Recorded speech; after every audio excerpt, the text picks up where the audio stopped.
and deter individuals from losing their life to the streets. So that's what we're here for today. And I want to thank everybody who's been supporting everything that we have going on at Tales from the Jails, because without y'all, we would not be able to do what we do.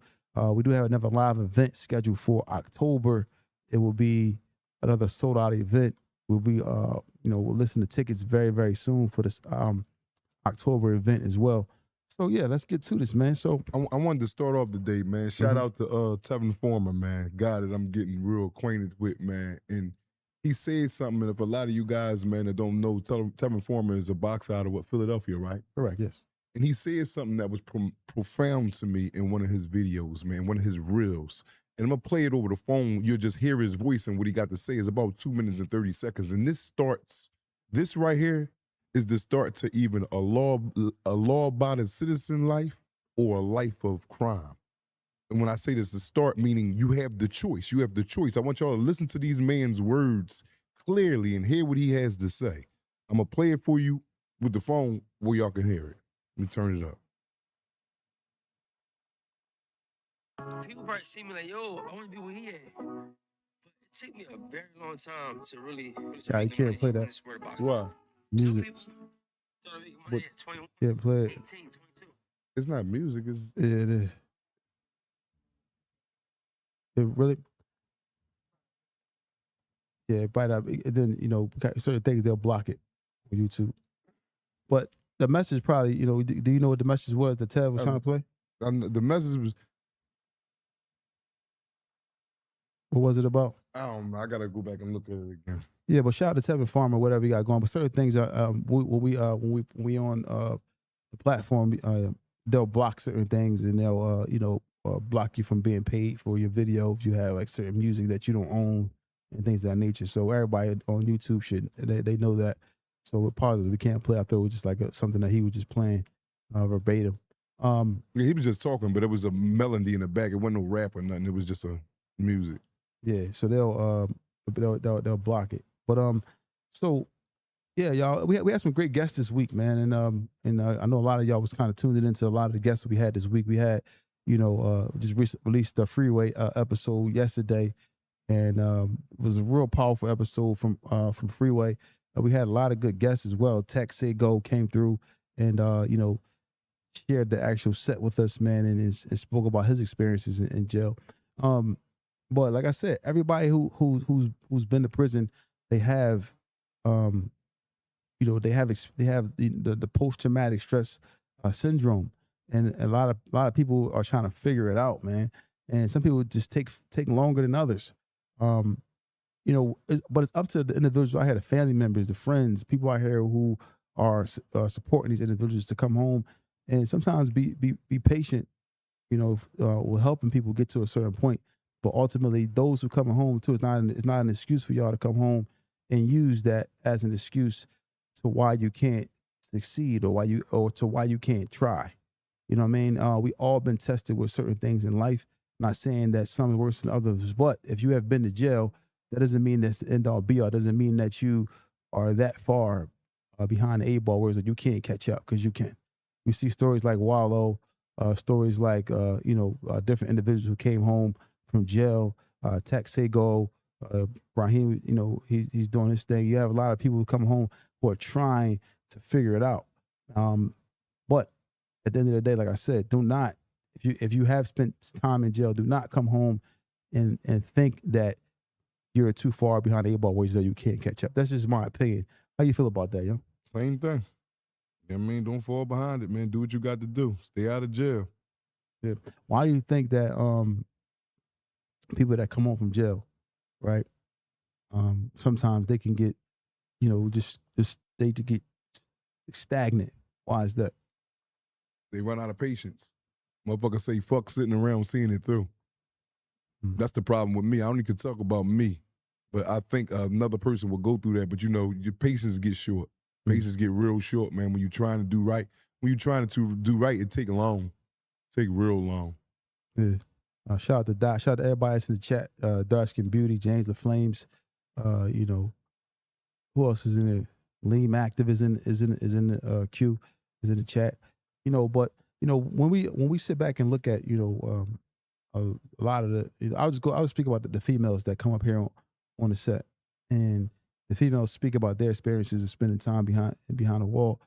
Their experiences are a little different because it doesn't seem as ruthless as with the violence, but they have experienced, the actual the effects of being around or being in places where as though their privacy is invaded, their livelihood is at risk. They're going through their own things of being away from the family. But do you think prison is more difficult on men or women? I can't tell you about women. I don't know how it is for one. I ain't never been over in a women's facility. I just can only tell you about a man. I can't even tell you who is more difficult for. I could only assume like women don't get no visits like men. From what I've been hearing, I just don't know nothing about the women's facility. I don't think they over there wrecking like the men wrecking. Then again, they could be over there wrecking like that. I don't think they got to go through protocol who told or who did not tell. If I would had to make a guess, because I don't know, I would say men probably is going through a worse situation than the women do. Hmm. In women when they get up here, do the emotional aspect for them to actually really even go through. Do you think that the prison systems design things a little bit more lenient for the women than they do for the men? I don't know. Again, I don't know. I haven't been in a women's facility.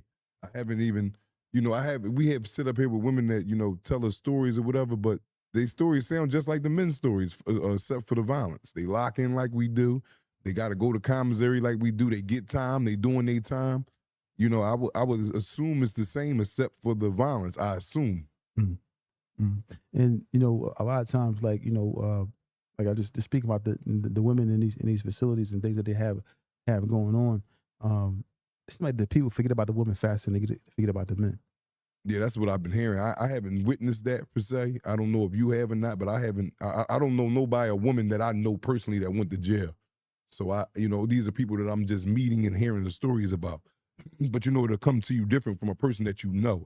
Do you know anybody that went to jail that's a woman? Yeah, came home. Oh, yeah. But I was speaking about like I'm talking about off of the actual experiences because what they come up here they talk about is they it seems like almost from the get go nobody's riding with them at all. Men, we have heard instances where as though the men have had a significant other who left them alone or whatever the case may be right when they got sentenced or left them alone when after doing time she moved on. But normally the women say they go in there really by themselves unless they was married to a man. So I never heard a story with them might have been married, but I always heard what they said is like they go in there by themselves and then automatically is like they're alone from the gate, and that's why they move on to the relationships inside the prison system. From what they said, man. But ultimately the effects of jail are something that we trying to deter. We trying to help people to get past that and avoid going to prison. But like you said, it's so enticing, the fast money, the lifestyle, or to be able to obtain things at such a quick rate that a lot of times we don't even pay attention to the consequences because we're so focused on trying to obtain, comfortability, I should say, or See, money. but the whole thing is that too, man. See, like you can't teach an old dog new tricks, man. It'd be hard, motherfucker, going there, man, 20, 30 years, man, coming out here and well off into a big age of life, man, and then now you have to make a dramatic, shocking change to the law about it. 9 times out of 10, that shit ain't gonna work out, bro. And that's just my thought on it. It's gonna be a lot of men that fell at that task. All you knew in your life is a life of, cutting corners, crime or whatever it may be that land you in there. You go do 20, 30 years, you behind the 8 ball. And then you 40, 50 years old trying to get it together. How many men do you think actually can get that right? Like the odds of it. Like the odds is damning for the ones that get it right. Yeah. See, it's easy to sit in one place and, talk about the grind and made it to the grind and got accomplished things and they've been on that and they never had been tested with other things that took them away for years and did try to come back and do it. Not to say it can't be done, but it's far less than none. Far less than none, man. And for the ones that hang in there and hold it out, man, take my hat off to you, man. Kudos to you, but it's going to be a lot of men that come home and a lot of women that come home from doing long, extensive time, man. And just, like they say, the old saying, you can't get a zebra new stripes. Motherfucker, just think about it. You teach a motherfucker 50 years, they'll come home and you telling him that like your job, all this man know all his life is jail and crime. Hmm. Do you know how long it's going to take to rehabilitate him, to put him on that path? Especially if he ain't got the proper support. And I ain't talking about financial. I'm talking about emotional, mental, physical support, meaning I'm going to take you and show you this way. But a lot of people give up. They ask questions, oh, how much time do he need? Or because they don't know nothing about that lifestyle. That's why you should stay far away from it, because you'll never identify with that person ever. And I get that too. You don't know nothing about it. So, you know, you just never know, man. When you coming from when you have a law-abiding person that never been through them trials and tribulations, then you have a dude that did that, for them to mesh, the onus is on the dude that ain't never been in trouble before.